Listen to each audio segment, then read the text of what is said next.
Hello, my name is Anthony Battaglia, and I am here to discuss the case of the Sea Resort View Hotel in Thailand versus Mr. Wesley Barnes and TripAdvisor.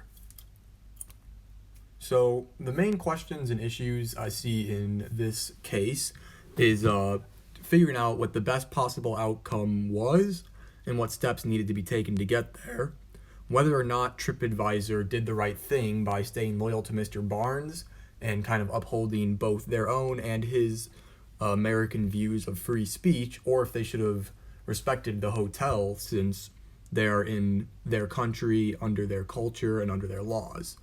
And then finally, I think the last important thing to talk about in regards to this is whether or not this is more of a kind of relative answer where it's like, oh, because of all these different factors and the context and all of that, if that's what decides who's right, who's wrong, or if there's like clear cut free speech is always right or breaking the law is always wrong, if it's more along those lines. And speaking of going along those lines, that last kind of issue slash question is a very key example of descriptive ethics versus normative ethics. The descriptive ethics being that what is that Thailand's laws prevent Mr. Wesley Barnes from doing what he did, and they allow the Sea Resort View Hotel to do what they did, whereas the normative case would be what kind of TripAdvisor is arguing for when they say that they believe everyone should have the right to say what they want when reviewing their trips, and that's what kind of makes their company what it is. So moving on to the timeline, kind of going over what happened, this is going to be a purely factual timeline, so I'm not going to I'm going to try to stay away from bias in terms of the sources I read and what I currently am thinking about the problem. But essentially what happened is Mr. Barnes stayed at a hotel in Thailand for work, and one day he wanted to bring in his own alcohol into the restaurant. The wait staff said they weren't really sure they could do that and asked him not to do it.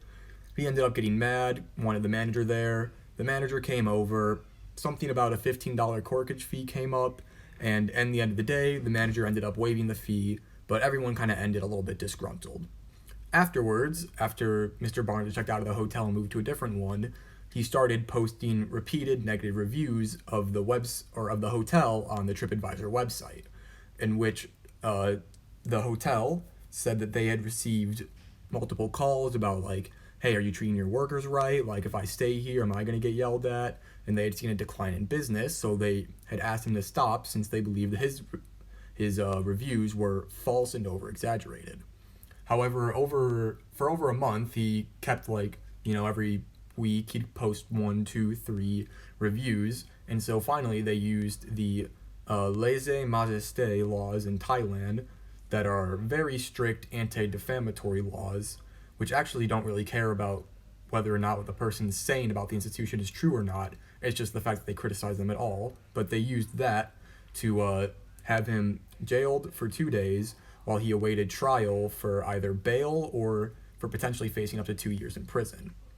His bail, however, was paid by TripAdvisor, and once he had gotten out of the country and was back in a safe area, I guess, is how I'd put it, TripAdvisor then put up a red badge that looks like this on the page for the Seaview Resort Hotel, in which they got mad because they said that within the negotiations, part of the deal was that TripAdvisor wouldn't do something like this, and that having this badge misrepresents the case since it wasn't really their fault.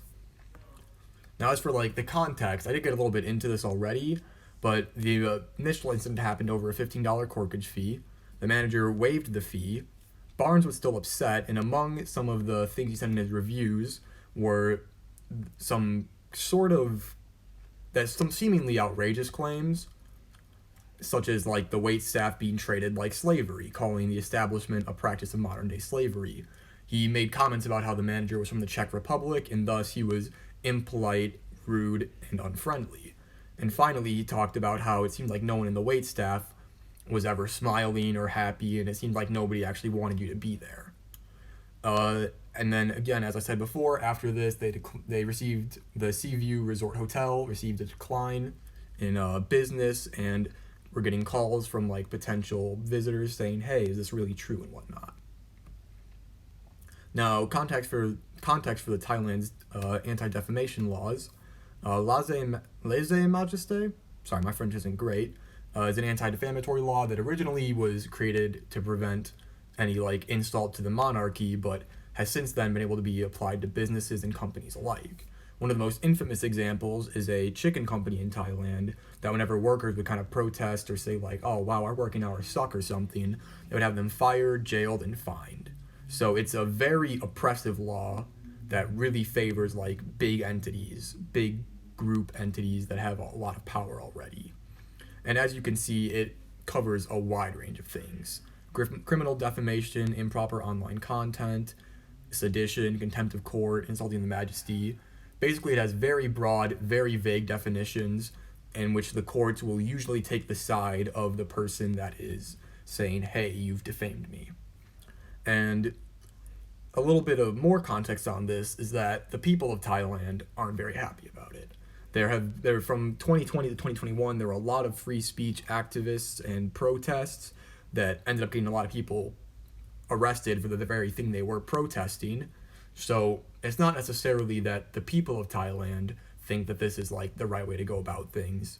It's more so, and again, this is bleeding a little bit into my own opinion, but the law itself is more so a way to keep the powerful powerful and the weak weak. And this is a little screenshot from that whole thing where they're saying no more dictatorship in Thailand.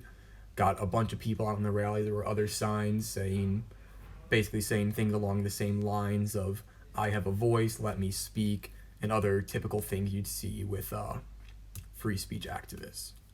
But yeah, as far as basic facts, timeline, a little bit of my own opinion, which I know wasn't really part of the rubric, but I kind of wanted to put in myself. That is kind of my initial look, take, the research